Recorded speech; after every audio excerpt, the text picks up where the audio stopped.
Hello there, have a good day.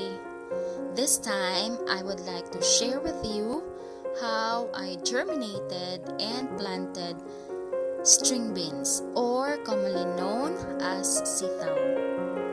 Ayan, ang simpleng paraan po na ginawa ko ay naglagay lang ako ng tissue paper, tapos nilagay ko doon ang mga seeds. Maaring magtataka kayo bakit kailangan ko pang gawin yan. Kasi based on experience, kapag dinirect natin sa soil, minsan kinakain ng mga ants o yung mga langgam.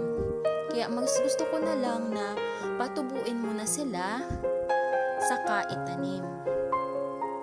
Yung mayroon ng lumalabas na roots.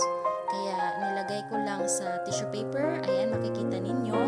Pagkatapos, nilagyan ko lang ng tubig. As simple as that.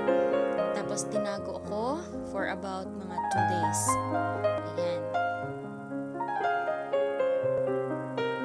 So, that's the result already after 2 days.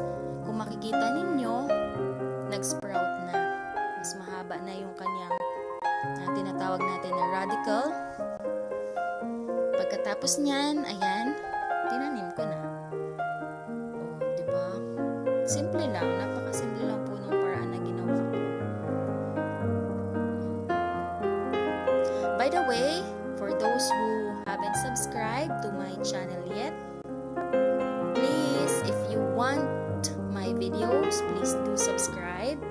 I would appreciate that very much.